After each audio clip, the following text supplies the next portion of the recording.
All right. Hey, everybody. This is Prime back here for my next devlog. I got your feedback from y'all and got a better mic this time around. Hopefully, it's not too much interference and I sound a lot better.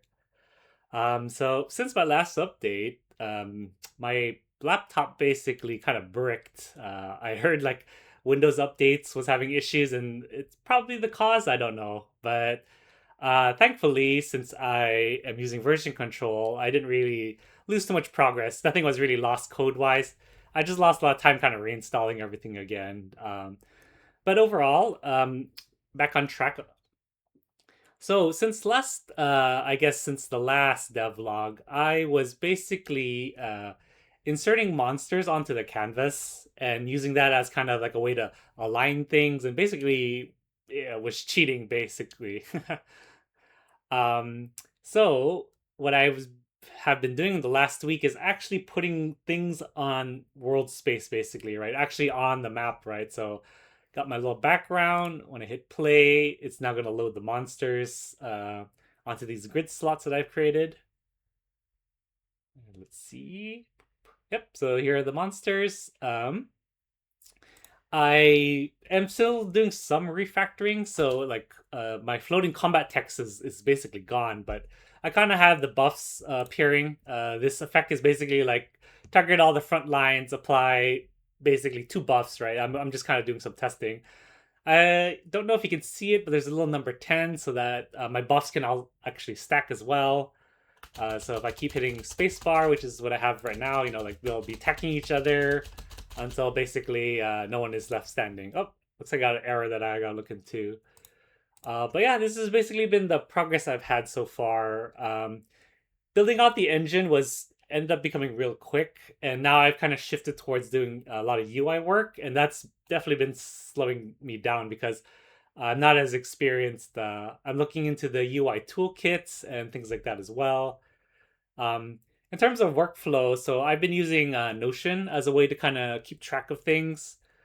These are a couple of things that I worked on that I just finished last week. So I got my JSON or I shifted to a CVS exporter because it was just much easier to do. All I got to do is download the CSV file and then essentially upload that into the game. So if I go here, I can do this import from my Google Sheet. Oh, actually, I don't have to download it anymore. I forgot I actually just straight up connected it to Google, right? So when I hit this, it'll basically generate new monsters for me based on the Google spreadsheet, which is here, right? So if I add another line for the monsters, it will just basically create one for me if it's there. I just have the 6 for now for testing. So yeah, I got that JSON exporter done. I did some cleanup on the health bars because obviously I'm moving it to world space. I had to do an update to my combat system. Essentially, I had a system where you had skills, and skills had a combination of I guess I can show. Let's go in. Let's see my skill actions. Oop, music manager, not that one.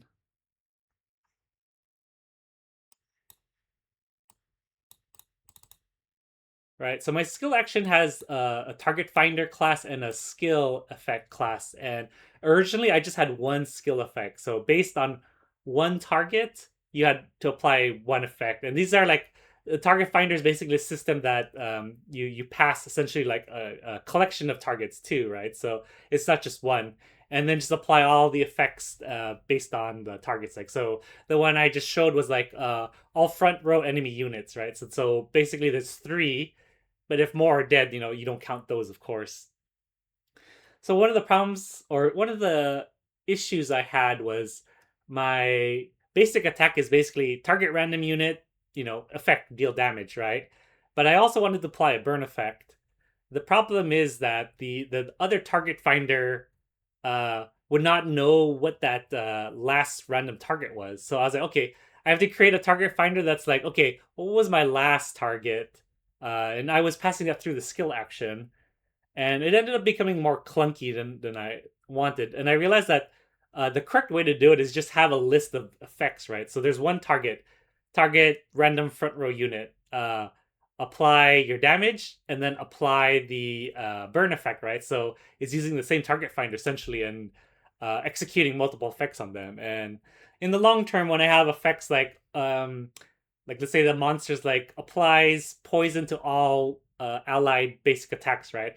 So this is how I would then come in and I would inject essentially another execution effect, which is apply poison debuff on them. So that took a bit of while because my executor system had to do another for loop. So that was me fixing that up in this task, right? I had a bug with some of my buff icons. I got that all sorted out. And the thing I'm working on right now is what I mentioned. Like I'm trying to separate my game objects from the canvas into actually world space. I've been playing around with how do you say this? Like I guess world space canvases. I'm not so sure if this is the correct way to do it. I could just obviously have a UI on the canvas, find where the monsters are, and just kind of put an offset where the monsters are basically. Let's just get this to load. Right. So let's see. I think it's in my UI controller. Yeah. So see, I have the monsters loaded in, and I just kind of have these HUD anchor points where, essentially. Oh wait, is that it? No, no, this one, this monster HUD, right? And this is kind of where the health bars and stuff live. You know, I just kind of let them live in the world space. You know, my game's not moving around too much. Like the monsters aren't gonna be moving, so this is not. I feel like for now it's not such a big issue. Um, the big reason for the rework is because I started to work on like sound effects and I wanted to start playing animations, like not actual animations, but like I'm gonna stretch the sprites, move them left and right. I realized that if the whole UI and the images were on the canvas space, that wasn't gonna work as well. Like the sprite render won't be as good there, and so ultimately I had to kind of refactor the system. I'm almost done. I'm hoping to get it done this week. My floating combat numbers, basically like when someone takes damage, a number pops up. I'm still working on that, getting that sorted out because that used to be in the canvas. I'm thinking if I should move that also into the world space. So that's the thing I've been working on right now. Other than that, what else am I gonna work on? Oh yeah, I have to get exporters for skills and the buffs, right? Because right now I only have the monsters exporting out. Make other classes trigger. Oh yeah, so this is basically I want basically buffs to trigger other things, right? So at start of combat is what I have right now. So I have a trait where the monster just gives might at the start of combat. That's all working out, but I need to kind of break them up so that it becomes easier to work with. Like sometimes it's a stat modifier, sometimes it's a buff modifier, and I feel like I need to make different classes for each because I am starting to pass like a ton of data and like a stat modifier only needs like three things. Like what's the stat? How much do I tune it by? But I'm passing all this other stuff like buff duration. What kind of buff am I applying? And I feel like if I split that up into a class, it becomes easier to kind of then utilize in the system, right? Like it's not expecting like all this other empty fields that aren't doing anything. So yeah, that's kind of the big progress update. I guess I have to do something where the enemy monsters face the other way. That's something I also need to kind of work on. Overall, I've been learning a lot about the Unity, call this the Unity builder, the Unity tool. Uh, Trying to see if I can use that to be my main UI essentially. Right now, looks like yeah, I've been playing around already. Like I'm just trying to put a header bar up and have that up and running essentially. Oh, it is up here. Yeah, and then learning to like load the icons and things like that, and it's just there's a lot of I guess overhead that you need to learn before you start utilizing it. I did have a tooltip mouse over. I guess it's not working again, so I gotta look into that as well. Um, Overall progress has slowed down a bit, but it's now because I'm learning a lot of these things where I didn't have prior knowledge to. So working on that.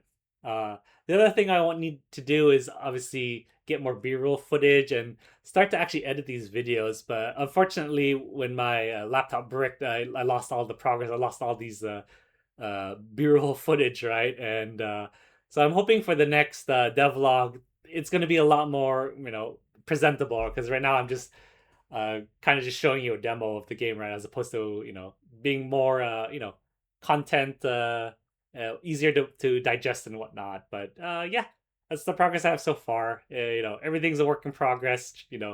Trying to get better at making the videos, trying to get better at the devlogs, trying to get better at UI and all this stuff. But overall, the process has been really enjoyable, been really fun, and hoping to get more progress for the next devlog. All right. Thanks, everybody. If you've gone this far, go ahead and like and subscribe. And, if you have any more feedback, let me know. Or if you want any topics of discussions that you want to bring up for the next devlog, I'd be happy to discuss those as well. All right. Thanks, everybody. See you next week.